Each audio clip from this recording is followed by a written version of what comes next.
Madame, mademoiselle, monsieur, bonjour et bienvenue dans ce magazine où nous poursuivons notre rencontre avec le frère Claude Célis, dominicain exégète, et qui en 2018 a publié aux éditions Croix du Salut ce livre « Choisis la vie, valeurs de vie dans leur enracinement biblique ». Claude Célis, bonjour. Bonjour. Alors, pourquoi, question toute simple pour commencer, pourquoi avoir choisi d'écrire un livre sur les valeurs de vie? Eh bien, habituellement, la plupart des livres partent de notions du christianisme telles qu'elles se trouvent dans le credo ou dans la catéchèse, donc des thèmes spécifiques à la doctrine chrétienne, et donnent éventuellement un éclairage biblique sur ces notions. Ici, le point de vue est totalement différent.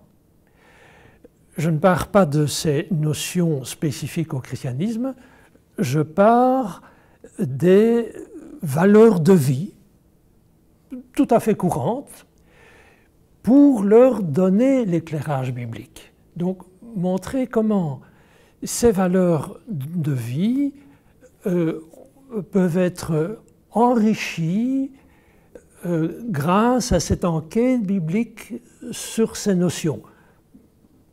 Bien souvent, on ne s'en doute même pas. Certaines de ces valeurs de vie, la confiance, l'accueil, la fraternité, sont devenues, même si elles sont héritées d'une certaine culture chrétienne, sont devenues tellement communes. D'autres ne sont pas spécifiquement chrétiennes. Ce sont des questions, des sujets que tout homme, dans la vie courante, pratique ou ne veut pas pratiquer. Mais en tout cas, donc, ce sont des choses tout à fait communes à tout le monde. Et il peut être intéressant de rappeler éventuellement ou de montrer l'aspect spécifique, l'apport spécifique d'un éclairage biblique sur ces valeurs. Et donc, dans ce livre, j'en ai choisi 21, 3 fois 7, ça ne s'invente pas. Et ça se présente comme un petit dictionnaire. On pourrait faire un deuxième volume, un troisième, un quatrième, c'est à peu près infini. Mais donc voilà, c'est une sélection de valeurs tout à fait. Vous les avez choisies comment, ces valeurs? Parce que vous les trouviez dans la Bible, vous dites, tiens, c'est intéressant de montrer justement cet éclairage, ou comment est-ce que vous avez choisi Non, je suis donc plutôt parti, étant beaucoup en contact avec des publics jeunes, par l'enseignement, par le scoutisme en son temps. Donc, ce sont ces valeurs-là que je rencontrais, sur lesquelles j'étais questionné, et mon inspiration pour le choix vient de ce public. Et donc, ce sont ces jeunes, ce public des jeunes à qui vous vous adressiez, vous vous êtes rendu compte, tiens, voilà, ça, ce sont des valeurs qui sont fondamentales pour cette génération. Et en même temps pour la Bible. Elles ont un enracinement biblique, et c'est ce que je voulais montrer. D'une certaine manière, c'est de dire quoi? C'est de dire, vous savez, ces valeurs-là, elles existent dans la Bible, et est-ce que l'idée, c'est que c'est la Bible qui va influencer ces valeurs, ou bien C'était plutôt l'idée donc de l'apport spécifique de la Bible sur ces valeurs. Soit que cet apport spécifique soit en continuité avec une certaine culture chrétienne ambiante, dans la mesure où certains ont encore été éduqués dans cette culture, soit donc pour montrer que ces valeurs existent aussi dans la culture chrétienne, dans la culture biblique, et que cela apporte quelque chose. Vous auriez un exemple? Je peux prendre un exemple qui n'est pas spécialement dans la continuité des conceptions de la valeur. Par exemple, la notion de justice. la conception dominante, partagée dans la société actuellement, c'est que la justice est une affaire d'égalité, d'équité entre les personnes au niveau, à l'intérieur de la société. La conception biblique n'est pas celle-là. La conception biblique, c'est de dire la justice, c'est être en phase avec le plan de Dieu pour le monde, pour le salut du monde. Donc c'est un point de vue tout à fait différent. Et qui, même par rapport à cette conception d'égalité à l'intérieur de la société, est tout à fait pertinente. Elle apporte un point de vue qui rappelle qu'il y a peut-être des valeurs supérieures à cette espèce de consensus intracommunautaire, qu'il y a peut-être des interpellations qui nous viennent d'ailleurs. Et donc cela peut modifier, enrichir, atténuer certains aspects d'égalitarisme social, par exemple, ou de simplement idée que la justice est une affaire de convention,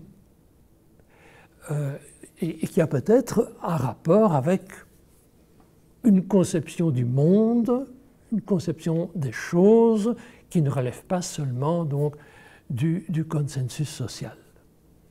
Quand vous avez présenté ce livre, quand des jeunes ont pu lire, l'une ou l'autre ont découvert l'apport biblique par rapport à ces valeurs, quelles ont été leurs réactions de se dire « Tiens, mon Dieu, mais la Bible en parle comme cela » ? Donc, malheureusement, je dois dire, bien souvent, c'était l'étonnement. « Ah, tiens, la Bible en parle comme ça. C'est intéressant. Je n'y avais pas pensé. » Voilà les réactions les plus habituelles par rapport à ce point de vue, puisque chaque fois, j'essaye de faire une synthèse de théologie biblique sur la question. J'essaye vraiment de faire synthèse, donc de ne pas appuyer sur une idée qui me serait chère à moi, mais d'avoir donc un souci de synthèse à travers tous les grands textes qui concernent le sujet. Qu'est-ce qu'on peut en tirer? D'où le choix de votre livre, « Choisis la vie », qui est également une citation biblique. Tout à fait, tout à fait. Mais cela montre aussi, donc là il y a une option évidemment. L'option qui est prise, c'est au lieu de voir un christianisme comme un ensemble de règlements, de restrictions, de conditions, de devoirs. Non, plutôt voir le christianisme comme quelque chose qui veut nous donner un supplément de vie et pas qui éteint la vie. Et c'est tout à fait possible. Donc cela dépend de la manière dont on entre dans la Bible, ce que l'on veut y chercher. C'est certain qu'il y a une certaine mouvance dans le christianisme, je dirais, surtout au XVIIIe, XIXe siècle, un christianisme fait d'une morale du devoir, de l'abnégation. Oui, c'est présent d'une certaine manière, mais ces notions-là ont été, je pense, surévaluées, surdéterminées dans cette manière-là de voir le christianisme. Quand on recourt à la Bible, on trouve toute autre chose aussi. Hein. Il n'y a pas que le livre du Lévitique et des Nombres. Il y a aussi le Deutéronome qui veut pour nous que nous vivions plus, nous vivions mieux, et pas nous empêcher de vivre. Ce livre, on pourrait presque dire, Choisis la vie, valeur de vie dans le renracinement biblique, c'est mettre plus de vie dans la vie. Absolument, absolument. Eh bien, je rappelle donc ce livre qui est paru en 2018 aux éditions Croix du Salut. Claude Sélis, merci beaucoup. Nous arrivons au terme de cette émission. Merci de votre fidélité et à très bientôt.